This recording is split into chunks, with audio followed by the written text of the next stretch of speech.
box cutter or utility knife. Either way you slice it, everyone seems to be getting in on the action of these compact, replaceable bladed tools lately, including Civivi with their introduction of the Elementum push-button lock utility knife, based off of their, we could argue, classic, definitely desirable Elementum push-button series, this one being a Nitro V version. So they're just taking what they have already pioneered and kind of cut a path through with this knife, now just giving us the ability to replace the blades. Well, in this video, I'm not only going to unpack the pros and cons of this design, I have several other compact, replaceable bladed tools that we're going to take a look at today to see how it stacks up compared to the competition. So, all you regular viewers, welcome back, and if you're new to the channel, I'm Aaron, this is Gideonstactical, let's dive in. Now, out the gate, there's one really exciting trend that I'm seeing with a lot of these recent box cutter designs, and that's how I always refer to it growing up when I was a janitor at Circuit City, and then when I did electrical apprentice work, and then when I was working in the oil fields. That's the term that I always use. So, but you know, utility knife, leave a comment, which one do you, box cutter or utility knife?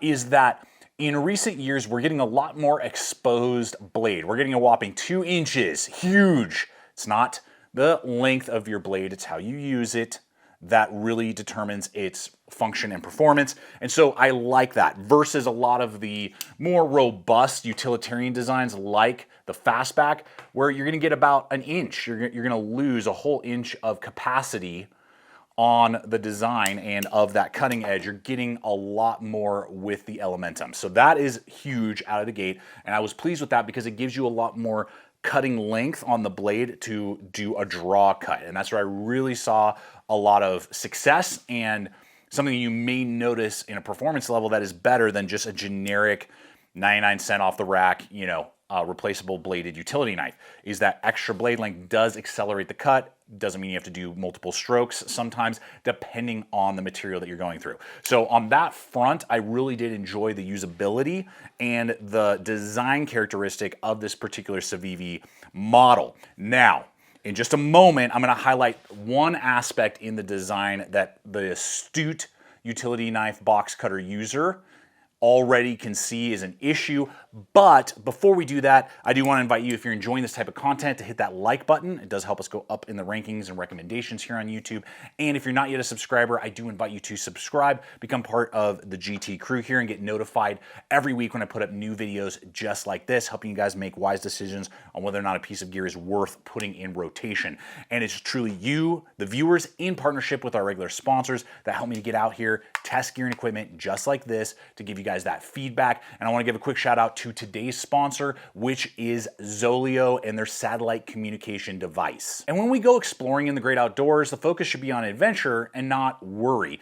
And that's why the award-winning Zoleo satellite communicator has been a perfect companion for me over the years. And through June 10th, 2024, you can get $50 off the Zoleo device and experience unparalleled peace of mind when you venture beyond cell coverage. And with my Zoleo device, I can send and receive messages, get weather updates, and if an emergency arises, trigger the SOS alerts, which can be used worldwide. And along with the $50 off the device itself, you'll be receiving a free 6-month Gaia GPS Premium membership, which gives you access to the best maps and navigation tools. And guys, that's just scratching the surface of what this Zoleo is capable of. So I'll have a link in the description box below over to the Zoleo website where you can start exploring all the different features that this device offers, as well as the different levels of subscription plans that are out there, so you can make a good choice on which plan best fits your needs, which will better help you stay connected to loved ones and have that peace of mind that you can reach out to first responders if an emergency ever occurs.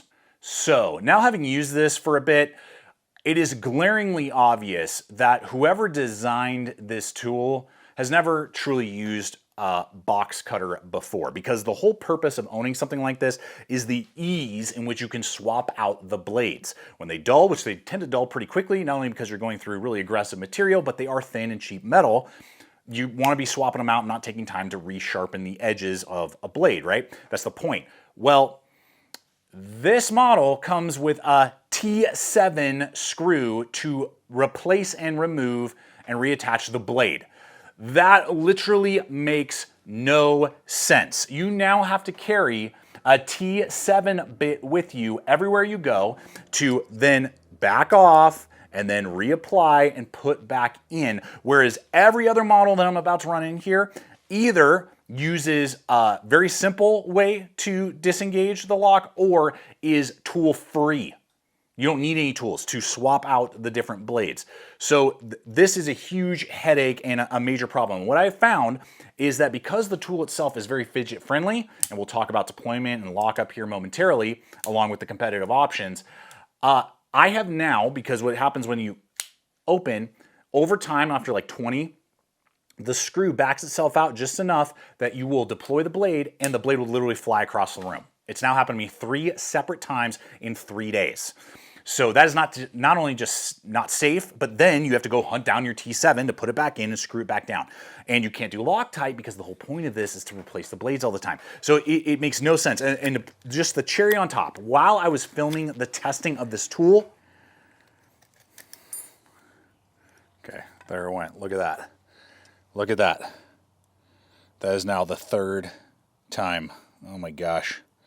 This stupid thing keeps backing off. Oh my gosh.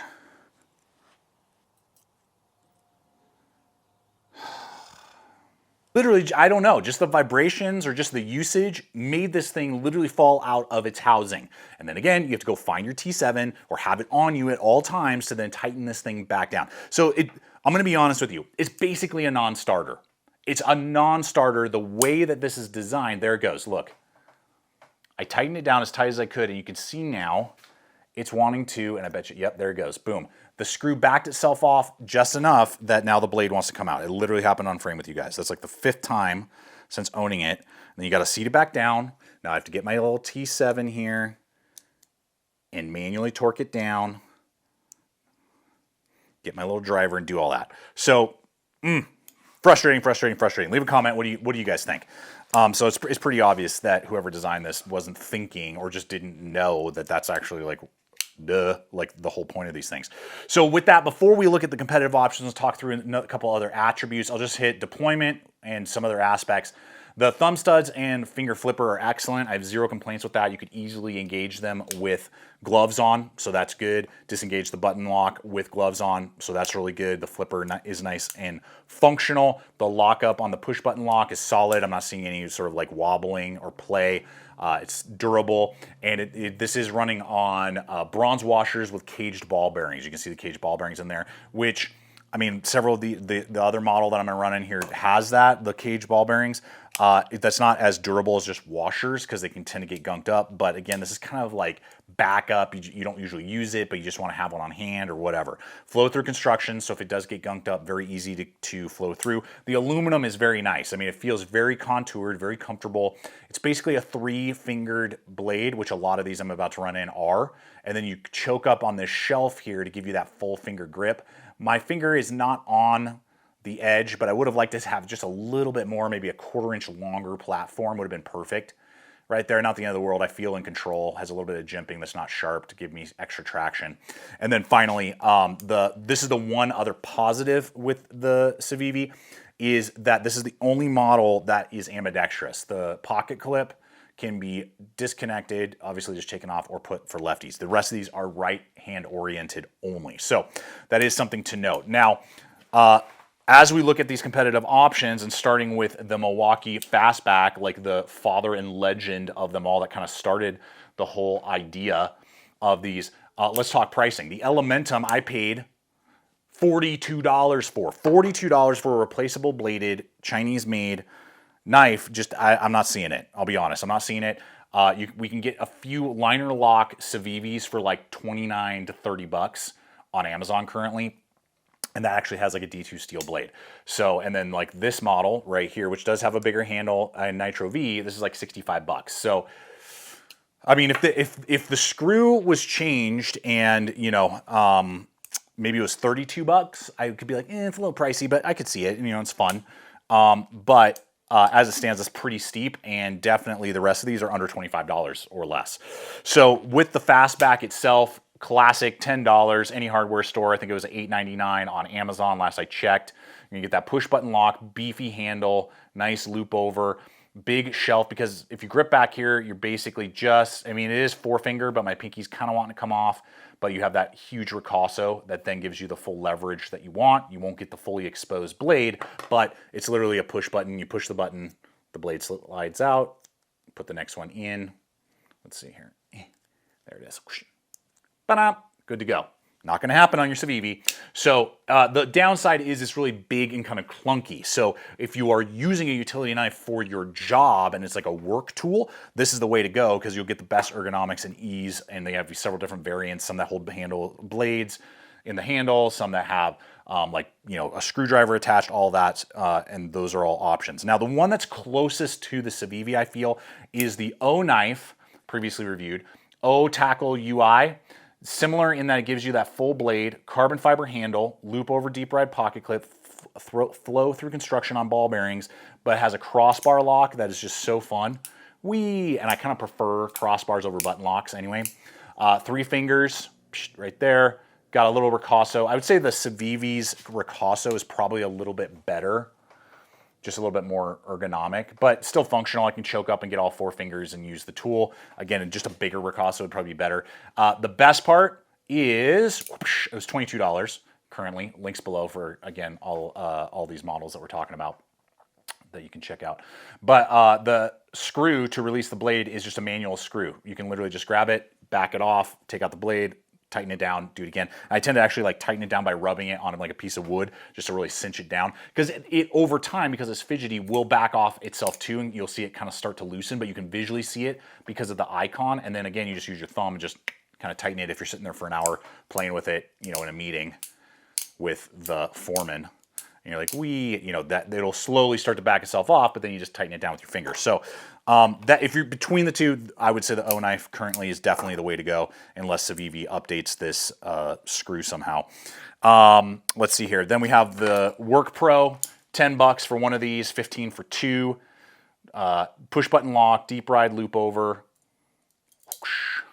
Now it's kind of thin and sharp back there, but doable, and I can fully choke up and grip, and then you just pull up and you can release the blade and then put the next blade in. And for $10, I mean, if you're looking at value, this is probably the best option. Then for an old classic, the one that really kind of started this idea, I think, probably, is the Gerber EAB Lite. This guy right here, had this for a long time. It works as like a money clip when it's closed. The pocket clip is kind of big and you're supposed to use it kind of like a money clip. No real deployment. You just kind of grab the screw. And so it's not fast. It uses a liner lock. Kind of abrupt on the angles, but definitely doable. I can fully choke up and grip. And if Civivi had even just done this, it has a flathead screw in the middle. So I can literally just use a washer and back it off, replace the blade and tighten it back up again. You could even just make a little tiny lanyard with the washer on there if you wanted that, or any, you know, penny, flathead tool. How many of us can find a flathead, or just anything that's like a ruler? This ruler could help me, you know, replace blades if I had to. So the other 3 are even faster, but if you're gonna have to use some sort of screw, that would have been the way to go. And these things are like $15 currently. It's still a very viable option if you're looking for a compact EDC blade. Now, Civivi does send a few extra blades and a backup screw, which is good, because seeing this manually back itself off, I could totally see you losing the screw as well. So ultimately, guys, I'm just not a fan. I'm not digging the Elementum after having used it for the cost and the huge headache and launching of the blade that occurs with the current screw design. Hopefully they modify that and update it. I'd love to do a second run at this once they were to do that. But that's me and my mileage. If you own one of these already, how has it been performing for you? Do you like it? Can you overlook it? I'm sure someone is going to find some design screw that could replace that, that's a flathead or some sort of, you know, like manual one, like on the OKnife. So I'm sure someone's going to put it in the forums or leave a comment at some point. Yeah, a little bit disappointing. Hopefully Civivi can dial this in and maybe we'll see a 2.0 version in the coming months. Appreciate you guys hanging with me today. I hope it's been fun and entertaining, but giving you the info that you need to determine if the Elementum is the right tool for you. For me, it's not. So check out the other video popping up, subscribe, and until next time, always remember to stay equipped, stay prepared, and I'll see you out there.